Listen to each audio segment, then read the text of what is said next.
Sudah setahun kebelakang ini, seluruh dunia termasuk Indonesia telah dilanda oleh pandemi COVID-19. Pandemi ini menyebabkan berbagai dampak, diantaranya dalam bidang kesehatan, pendidikan, dan ekonomi. Pemerintah sendiri telah melakukan berbagai upaya guna menekan penyebaran COVID-19 ini. Di antaranya adalah menerbitkan berbagai peraturan untuk masyarakat agar taat dalam menjalankan protokol kesehatan. Selain itu, di beberapa daerah juga diberlakukan aturan pembatasan sosial berskala besar atau PSBB. Dalam hal perekonomian masyarakat pun, pemerintah juga memberikan kebijakan. Di antaranya adalah bantuan sosial, entah itu berupa uang atau sembako. Ya, meskipun pada akhirnya banyak bantuan yang tidak sesuai target dan ya korupsi oleh pejabat. Semua kebijakan yang diberikan oleh pemerintah itu tidak lantas membuat angka penyebaran COVID-19 menurun. Angka penyebarannya bahkan masih terbilang cukup tinggi. Berbagai uji klinis dilakukan oleh pemerintah dan berbagai pihak lainnya, baik dalam negeri maupun luar negeri, guna menciptakan penemuan untuk mengatasi pandemi COVID-19. Hingga pada akhirnya beberapa jenis vaksin COVID-19 berhasil diciptakan oleh beberapa pihak di luar negeri. Fenomena yang terjadi ini antara manusia, COVID-19, dan vaksin COVID-19 dapat ditinjau menggunakan teori ekologi manusia yang pertama kali dikemukakan oleh Andrew Faidah. Ekologi manusia adalah studi yang mengkaji interaksi manusia dengan alam lingkungan.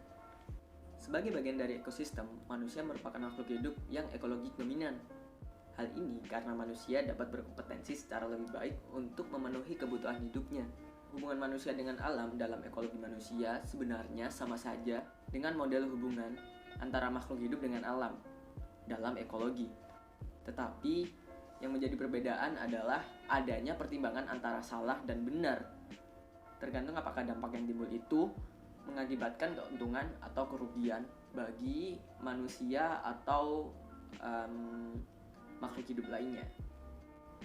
Kenyataan bahwa alam juga akan mengalami dampak atau perubahan yang akibatnya juga akan menimpa makhluk hidup atau manusia itu sendiri.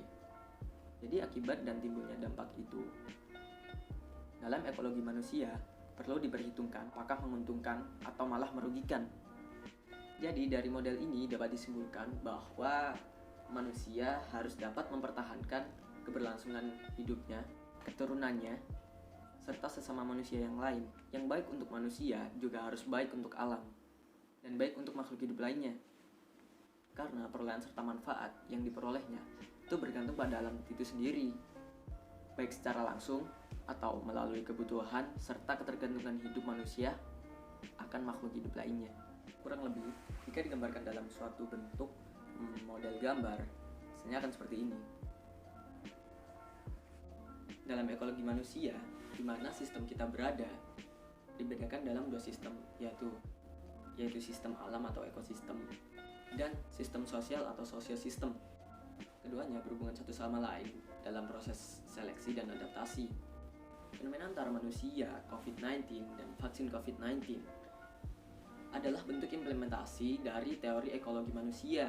Tersebarnya COVID-19 yang sampai saat ini masih tinggi angkanya tidak lain juga karena manusia sendiri. Tersebarnya COVID-19 yang saat ini masih tinggi angkanya tidak lain juga karena kesalahan manusia itu sendiri.